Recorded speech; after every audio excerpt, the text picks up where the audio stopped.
ராசி சக்கரத்தில் மூன்றாவதாக வரக்கூடிய ராசி தான் இந்த மிதுன ராசி. இந்த மிதுன ராசி என்பவர்களுக்கு இந்த தமிழ் புத்தாண்டு எப்படி இருக்குது, என்னென்ன மாற்றத்தை கொடுக்க போகுது, என்னென்ன விஷயம்லாம் உங்களுக்கு சாதகமாக அமைப்போகுது, எந்த விஷயத்தில் இவங்க எச்சரிக்கையாக இருக்கணும், இந்த ஆண்டில் வளர்ச்சி எப்படி இருக்கும் அப்படிங்கிறத தொடர்ந்து பார்க்கலாம்.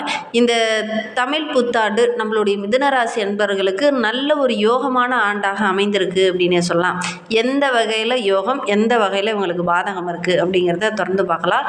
இந்த ஆண்டு பரபவ வருடம் தொழில் ரீதியாக நல்ல ஒரு வளர்ச்சியை இந்த மிதுனராசி என்பவர்கள் இந்த ஆண்டில் எதிர்பார்க்கலாம்.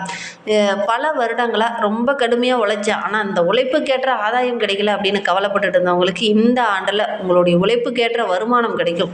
உங்களுடைய செலவுகள் கொஞ்சம் கம்மியாகும், லாபம் அதிகரிக்கும், கடன் தொல்லை குறையும். வருட ஆரம்பத்தில் கொஞ்சம் சின்ன இன்னல்கள், ஒரு சில பதட்டமான சூழ்நிலை இருக்கும். ஆனால் வருட இறுதியில் நல்ல ஒரு மேன்மையை எதிர்பார்க்கலாம். அதை பற்றி நம்ம இன்னமும் விளக்கமாக பார்க்கலாம். நீங்கள் இப்போ தான் ஃபஸ்ட் டைமாக நம்ம சேனலை பார்க்குறதா இருந்தால் நம்ம சேனலை சப்ஸ்கிரைப் பண்ணிவிட்டு கூடவே இருக்கிற பெல் ஐக்கானையும் கிளிக் பண்ணிக்கோங்க. அப்போ தான் நாங்கள் போடுற ஒவ்வொரு வீடியோவுமே உங்களுக்கு நோட்டிஃபிகேஷனாக வரும். நீங்கள் மிதுனராசி என்பராக இருந்தால் மறக்காமல் நம்மளுடைய சேனலுக்கு ஒரு லைக் கொடுத்துட்டு, உங்களுடைய உறவுகள் வகையில், நண்பர்கள் வகையில் யாராவது மிதுனராசி என்பர்கள் இருக்காங்க அப்படின்னா மறக்காமல் இந்த வீடியோவை அவங்களுக்கும் ஷேர் பண்ணி விடுங்க. மிதுன ராசியில் நீங்கள் எந்த நட்சத்திரத்தில் பிறந்தீங்க, உங்களுடைய இஷ்ட தெய்வ பெயர் என்ன அப்படிங்கிறத மறக்காமல் எங்களுடைய கமெண்ட் பாக்ஸில் தெரிவிங்க. உங்களுக்கு ஜோதிட ரீதியாக எந்த சந்தேகம் இருந்தனாலும் டிஸ்கிரிப்ஷனில் ஜோதிடரோட வாட்ஸ்அப் நம்பர் கொடுக்கப்பட்டிருக்கு. அந்த நம்பருக்கு கால் பண்ணி முன்பதிவு செஞ்சுக்கோங்க. உங்களுடைய சந்தேகங்களுக்கு நல்ல ஒரு தெளிவு கிடைக்கும். இந்த மிதுன ராசி என்பர்களுக்கு இந்த பரபவ வருடம் ராசிக்கு 9ஆம் இடத்துல பாக்கியஸ்தானத்தில் பிறந்திருக்கு. திடீர்னு அதிர்ஷ்டம் வரும், வருமானம் வரும், மூத்தவங்களுடைய ஆசீர்வாதம் கிடைக்கும், கர்மாக்கள் குறைந்து நல்ல ஒரு மேன்மையை எதிர்பார்க்கக்கூடிய ஒரு ஆண்டாக இந்த தமிழ் புத்தாண்டு நம்மளுடைய மிதுன ராசி என்பர்களுக்கு அமைந்திருக்கு. தொழிலில் ஒரு முன்னேற்றத்தை நீங்கள் இந்த ஆண்டில் கட்டாயம் பார்ப்பீங்க. ஒரு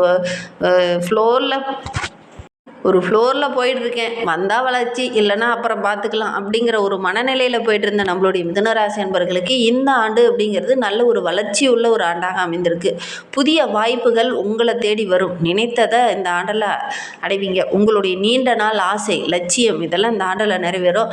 அதற்கான முயற்சியிலையும் நீங்கள் ஈடுபடுவீங்க. அந்த முயற்சிக்கேற்ற நல்ல ஒரு சாதகமான பலன் இந்த ஆண்டில் நம்மளுடைய மிதுனராசி என்பவர்கள் கட்டாயம் பெறுவீங்க. அதற்கான சந்தர்ப்பங்களும் கிரக அமைப்புகளும் உங்களுக்கு சாதகமாக இருக்குது அப்படின்னு சொல்லலாம். கடந்த 2 ஆண்டுகளாக உங்களுடைய கடினமான உழைப்பை போட்டும் போதுமான லாபம் இல்லை அப்படின்னு நினச்சிட்டு இருந்தவங்களுக்கு இந்த ஆண்டில், குறிப்பாக இந்த பரபவ வருடத்தில் இந்த இரட்டிப்பு மடங்காக உங்களுக்கு லாபம் கிடைக்கக்கூடிய ஒரு பிரம்மாண்டமான வளர்ச்சி உள்ள ஒரு ஆண்டாக இந்த ஆண்டு அமைந்திருக்கு நம்மளுடைய மிதுனராசி என்பவர்களுக்கு அப்படின்னே சொல்லலாம்.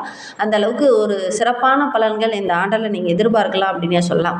இந்த பரபவ ஆண்டு இந்த மிதுனராசிக்கு தடைகளை தாண்டி நல்ல ஒரு முன்னேற்றத்தை பெறக்கூடிய ஒரு அற்புதமான ஆண்டாக அமைந்திருக்கு. ஆண்டு தொடக்கத்தில் எதிர்காலம் பற்றி ஒரு சிறு கவலை இருந்திருக்கும். நம்ம எவ்வளவோ முயற்சி பண்ணுறோம், ஆனால் லாபமே கிடைக்க மாட்டேங்குது. தொழிலையும் சரி, வீட்லேயும் சரி, சின்ன சின்ன இடைஞ்சல்கள் இருந்துக்கிட்டே இருக்குது. ஆனால் அதில் வெற்றி பெறத்துக்கான அறிகுறி எதுவுமே தெரியலையே அப்படின்னு நினச்சிட்டு இருப்பீங்க. ஆனால் ஜூன் மாதத்துக்கு பிறகு பார்த்திங்கன்னா நிறைய விஷயங்கள் உங்களுக்கு மாற்றத்தை கொடுக்கும். சுபகாரியங்கள்லாம் தங்கு தடை இல்லாமல் நிறைவேறும். குடும்பத்தில் மகிழ்ச்சி தர மாதிரி, சந்தோஷம் தர மாதிரி ஒரு நல்ல விஷயம் நடக்கும். தனிப்பட்ட வாழ்க்கையிலையும் நல்ல ஒரு முன்னேற்றத்தை இந்த மிதுனராசி என்பவர்கள் எதிர்பார்க்கலாம். ஆண்டு முதல் பாதியில் ஒரு சில மாற்றங்கள் உங்களுக்கு வளர்ச்சியை கொடுக்கும், தொழில் ரீதியாக மிகப்பெரிய வளர்ச்சியை கொடுக்கும். 2ஆம் பாதி அப்படிங்கிறது டிசம்பர் மாதத்துக்கு பிறகு பார்த்திங்கன்னா கொஞ்சம் நிதானமாக இருக்கணும், பேச்சில் நிதானமாக இருக்கணும், அவசரப்பட்டு எந்த ஒரு விஷயத்திலையும் இறங்கக்கூடாது.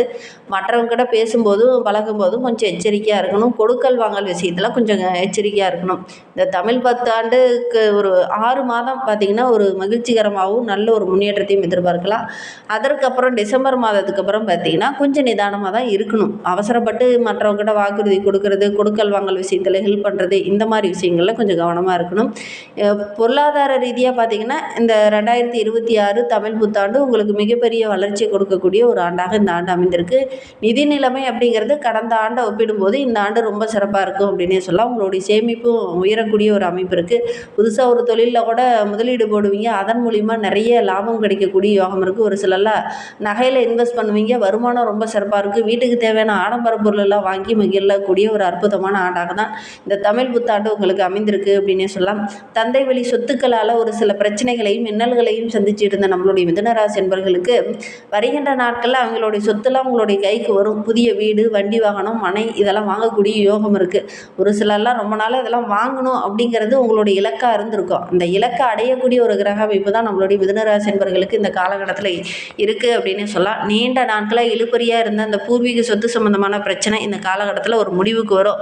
ஆரோக்கிய ரீதியாக இருந்த தொந்தரவுகள் இந்த காலகட்டத்தில் சரியாகும். இருந்தாலும் அப்பப்போ யாருக்காவது ஒருத்தருக்கு சின்ன சின்ன மருத்துவ செலவுகள் வரத்துக்கான ஒரு சாத்தியக்கூறு இருக்குது. யாருக்காகவும் இந்த காலகட்டத்தில் சாட்சி கையெழுத்து போடவே வேண்டாம். அது நண்பராக இருந்தாலும் சரி, உறவுகளாக இருந்தாலும் சரி, யாருக்காகவும் சாட்சி கையெழுத்து போட்டிங்க அப்படின்னா அந்த பிரச்சனைக்கு நீங்களே முழு பொறுப்பு ஏற்க வேண்டிய ஒரு சூழ்நிலை இருக்குது. கடன் வாங்கி கொடுத்தீங்கன்னா அந்த கடனை நீங்களே கட்டுற மாதிரி ஒரு சூழ்நிலையெல்லாம் இருக்குது. அதனால் யாருக்கும் இந்த காலகட்டத்தில் பரிந்துரைக்க வேண்டாம். யாருக்கும் இந்த கொடுக்கல் வாங்கல் விஷயத்தில் இந்த மிதுனராசி அன்பர்கள் கொஞ்சம் கவனமாக தான் இருக்கணும். இல்லை அப்படின்னா அந்த இதையும் நீங்களே கட்டுற மாதிரி ஒரு சூழ்நிலையெல்லாம் ஏற்படும். அதனால் கொஞ்சம் கவனமாக இருக்கிறது நல்லது அப்படின்னு சொல்லலாம். குடும்பத்தில் இருந்து வந்த அந்த குழப்பங்கள்லாம் நீங்கி குடும்பத்துக்குள்ளே நல்ல ஒரு அமைதி, நல்ல ஒரு சந்தோஷம் நிலவக்கூடிய ஒரு அற்புதமான ஆண்டாக இந்த தமிழ் புத்தாண்டு அமைந்திருக்கு அப்படின்னே சொல்லலாம். உங்களை ஒதுங்கி சென்ற உறவுகள்லாம் உங்ககிட்ட வந்து நட்பு பாராட்டுவாங்க. அந்த பிரிந்த உறவுகள், பிரிந்த அண்ணன் தம்பியெல்லாம் கூட இந்த காலகட்டத்தில் வந்து உங்ககிட்ட நட்பு பாராட்டுவாங்க. அப்படி நட்பு பாராட்டினாலும் கொஞ்சம் கவனமாக இருந்துக்கோங்க. தேவையில்லாத வாக்குவாதங்களை தவிர்க்கிறது நல்லது அப்படின்னே சொல்லலாம். கணவன் மனைவிக்கிடையே இருந்த அந்த சின்ன சின்ன விரிசல்கள் எல்லாம் சரியாகி நல்ல ஒரு ஒற்றுமையாக வருகின்ற நாட்களில் எதிர்பார்க்கலாம் அப்படின்னே சொல்லலாம். பிள்ளைங்களுடைய செயல்பாடுகள் எல்லாமே நல்ல ஒரு பாராட்டுக்குரியதாக இருக்கும். சமுதாயத்தில் அவங்க மூலிமா ஒரு மதிப்பு, மரியாதை, பெருமை பெற மாதிரி ஏதாவது ஒரு நல்ல விஷயம் இந்த காலகட்டத்தில் இந்த மிதுனராசி என்பவர்களுக்கு நடக்கும் அப்படின்னு சொல்லலாம். நவம்பர் இறுதியிலிருந்து வெளிப்படையாக பேசுவீங்க. நினைத்ததை அடையணும் அப்படிங்கிறதுக்காக யாருக்கிட்டையும் எந்த ஒளிவு மறைவும் இல்லாமல் வெளிப்படையாக பேசுவீங்க. அது வந்து ஒரு சில இடத்துல கொஞ்சம் இன்னெல்லாம் முடியக்கூடிய ஒரு சூழ்நிலை இருக்குது. யாரையுமே எடுத்துருந்து பேச வேண்டாம், நிதானமாக இருக்கணும். யாருக்கிட்ட எப்படி ஏற்ற இறக்கத்தோடு பேசணும் அப்படிங்கிறத அறிந்து நீங்கள் பேசணும்.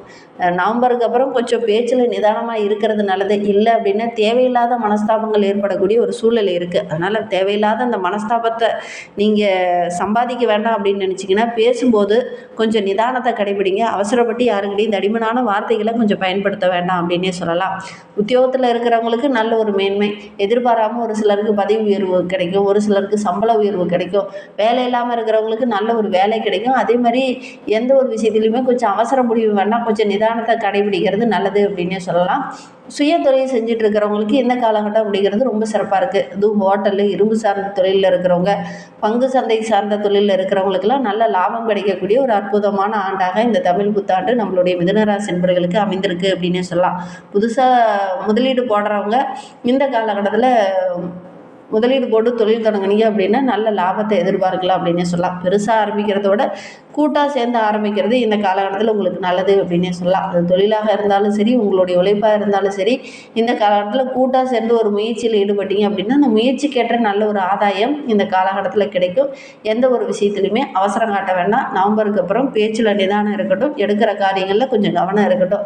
ஆரோக்கிய ரீதியாக ஒரு சில தொந்தரவுகள் அப்பப்போ உங்களுக்காகட்டும் அல்லது குடும்ப உறவுகளுக்காகட்டும் ஏதாவது ஒரு சின்ன தொந்தரவுகள் அடிக்கடி வர்றதுக்கான ஒரு சாத்தியக்கூறு இருக்குது. அதனால் மருத்துவ செலவுகள் கொஞ்சம் வந்துக்கிட்டே இருக்கும். கொஞ்சம் கவனமாக இருக்கிறது நல்லது அப்படின்னே சொல்லலாம். அதேமாதிரி யாருக்கும் வந்து ரெக்கமெண்டேஷன் பண்ணாதீங்க. இந்த ரெக்கமெண்டேஷனால் ஒரு சில பிரச்சனைகளை நீங்கள் சந்திக்க வேண்டிய ஒரு சூழ்நிலை இருக்குது. அதனால் இந்த ஜாமீன் போடுறது, ரெக்கமெண்டேஷன் பண்ணுறது இதெல்லாம் கொஞ்சம் தவிர்க்கிறது இந்த ஆண்டில் இந்த மிதுனராசி என்பவர்களுக்கு ரொம்ப நல்லது அப்படின்னே சொல்லலாம். குடும்ப உறவுங்கிட்ட பேசும்போது பேச்சில் நிதானம் இருக்கணும். பெருசாக ஏதாவது ஆரோக்கிய ரீதியாக தொந்தரவு இருக்குது அப்படின்னா ஒரு நல்ல ஆலோசகர்கிட்ட, நல்ல மருத்துவர்கிட்ட போய் நீங்கள் முழு பரிசோதனை செஞ்சுக்கிறது ரொம்ப நல்லது. தேவையில்லாத வீண் பயம் வந்து அப்பப்போ வந்துட்டு போகிற மாதிரி உங்களுக்கு ஒரு சூழ்நிலை இந்த காலகட்டத்தில் ஏற்படும். ஏதோ பெருசாக நமக்கு பிரச்சனை இருக்கோ அப்படிங்கிற மாதிரி ஒரு மனநிலை இந்த காலகட்டத்தில் இந்த மிதுனராசி என்பவர்களுக்கு வரும். கொஞ்சம் கவனமாக இருக்கிறது நல்லது. தேவையில்லாத வீண் கற்பனையை குறைச்சிட்டு ப்ராக்டிக்கலாக என்னவோ அதை வந்து நீங்கள் செஞ்சு பார்க்கறது நல்லது அப்படின்னே சொல்லலாம். சில வேலையெல்லாம் முடிக்க முடியாமல் கொஞ்சம் இழுபறியாக இருந்திருக்கும். அந்த வேலையில் இந்த காலகட்டத்தில் டக்கு டக்குன்னு முடிச்சுட்டு நல்ல ஒரு பாராட்டு பெறக்கூடிய அமைப்பு இந்த மிதுனராசி என்பவர்களுக்கு இந்த காலகட்டத்தில் இருக்குது அப்படின்னே சொல்லலாம். இன்னுமே வாழ்க்கை ரொம்ப சிறப்பாக இருக்கணும், ரொம்ப மகிழ்ச்சிகரமாக இருக்கணும் அப்படின்னு நினைக்கிறவங்க சங்கரத்தாழ்வாரை வழிபட்டுட்டு வாங்க. பெருமாள் வழிபாடை செஞ்சுக்கிட்டு வாங்க. எந்த காரியெல்லாம் தடைப்பட்டு நினைச்சோ அந்த காரியெல்லாம் உங்களுக்கு வெற்றியாக அமையும். தடைப்பட்ட காரியெல்லாம் உங்களுக்கு வெற்றியாக அமையணும் அப்படின்னா சங்கரத்தாழ்வாரையும் பெருமாள் வழிபாடையும் தொடர்ந்து செய்ய உங்களுடைய வாழ்க்கை இன்னும் சிறப்பாக இருக்கும். இந்த மாதிரி பயனுள்ள தகவலை நீங்கள் தொடர்ந்து கேட்கணும் அப்படின்னு நினச்சிங்கன்னா நம்ம சேனலில் சப்ஸ்கிரைப் பண்ணிவிட்டு கூடவே இருக்கிற பெல் ஐக்கானையும் கிளிக் பண்ணிக்கோங்க.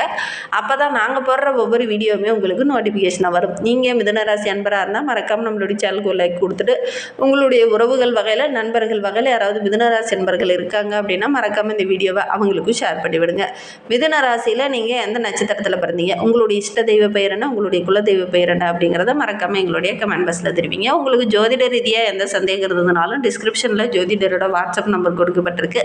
அந்த நம்பருக்கு கால் பண்ணி முன்பதிவு செஞ்சுக்கோங்க. உங்களுடைய சந்தேகங்களுக்கு நல்ல ஒரு தீர்வு கிடைக்கும். மிதுன ராசி அப்படின்னாவே எல்லா இடத்துலையும் ரொம்ப சிறப்பாக சுறுசுறுப்பாக செயல்பட்டு வெற்றி பெறக்கூடிய ஒரு ராசி. ஆனால் இந்த காலகட்டத்தை பொறுத்தவரைக்கும் உங்களுடைய சுறுசுறுப்பும் சரி, உங்களுடைய புத்திசாலித்தனமும் சரி ரொம்ப சிறப்பாக இருக்குது. எடுக்கிற காரியங்களில் இரட்டிப்பாக பலன் கிடைக்கக்கூடிய ஒரு அற்புதமான கிரக அமைப்பு தான். கண்ணா லட்டுதுங்க ஆசையா 2 லட்டு இருந்தா அப்படிங்கிற மாதிரி தான் இந்த காலகட்டத்தில் கிரக அமைப்பு உங்களுக்கு இருக்குது. அதனால் எடுக்கிற காரியத்தில் மட்டும் கொஞ்சம் கவனமாக இருந்துக்கோங்க. முக்கியமான விஷயத்தில் யாருக்கும் ரெக்கமெண்டேஷன் பண்ண வேண்டாம். கொஞ்சம் கவனமாக இருந்தீங்க அப்படின்னா ஓரளவுக்கு சாதகமான ஒரு ஆண்டாக இந்த தமிழ் புத்தாண்டு நம்மளுடைய மிதுனராசி என்பவர்களுக்கு அமைந்திருக்கு. இந்த வீடியோவை முழுமையாக பார்த்ததற்கு மிகவும் நன்றி. தேங்க்யூ.